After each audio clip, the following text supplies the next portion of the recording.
Yung mga idol, musta? Mandrig mga sports tabi nga pala. Ating pag-usapan, breaking news, Barangay Nibra, Jimmy Alonso is back.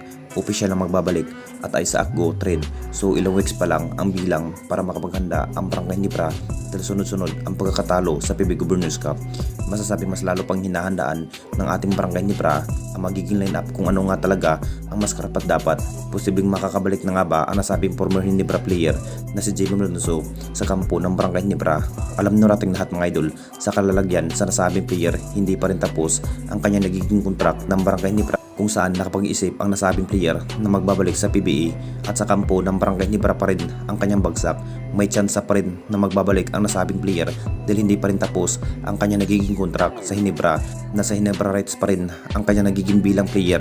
Marami pa rin ang nasasabi mga idol, kumpiyansa pa rin itong si Alfrancis Chua kung mapupunta muli ang nasabing player na si Jimmy Alonso, mas lalo pang lumakas ang magiging lineup. Nakita naman nating lahat sa naging laro at estilo sa nasabing player, nag-average pa rin na may 25 points sa bawat labanan, kung saan swak na swak, pasado pa rin ang kanyang nagiging laro sa mata ng Hinebra management. Nakapag-isip-isip pa rin ito si Alfrancis Chua na magbabalik ito si Jimmy Alonso, at lalo na nasa hindi maganda ang kalalagyan ng Barangay Nibra na sa team standing pat na sa panghuli sa Group B, kung saan mas kinakailangan ang nasabing high-flying forward na si Jimmy Alonso para ipresenta muli ang Barangay Nibra down na down sa team standing pat ng ating Jing Kings, kung saan na may record 2 win at 4 losses sa PB Governors Cup.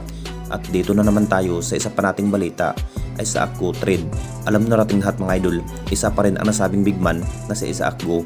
Balak ng ating Barangay Nibra na matitrade ngayong season. Naging mainit sa usapin kung saan isa itong si Isaac Go kinukonfirma na matrade ng Barangay Nibra papuntang Converge, na parabang nagkantarapa pa rin sa bawat labanan kung bakit hindi pa rin makapagtala na mas maraming maiitala. Makapagtala lamang na may 13 points at 3 minutes ang kanyang makukuhang playing time. Talagang bagsak pa rin ang ilalaro sa nasabing player na si Isaac Go.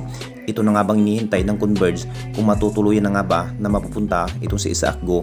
May lakas pa rin ang nasabing player, pero sa mata ng Barangay Nibra, bagsak pa rin ang kanya nagiging estilo.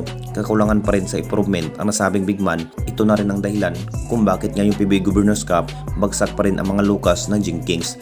Dapat na nga bang magagalaw ang magiging roster? Siguradong isa na nga ba itong si Isaac Go gagawing trade asset ng ating Barangay Nibra papuntang Converge? Pero nasa Converge pa rin ang masusunod kung kukunin na nga ba itong si Isaac Go. Big impact na nga ba ng ating Barangay Nibra dahil pagkakataon na nga ba sa nasabing player kung mabibigyan na mas mabang-habang playing time sa kampo ng Converge. Mataas-taas ng weeks pa lang ang bilang bago sasabak ng ating Barangay Nibra ng matinding laban sa October 9 kontra sa Renorsan Elasto Panthers.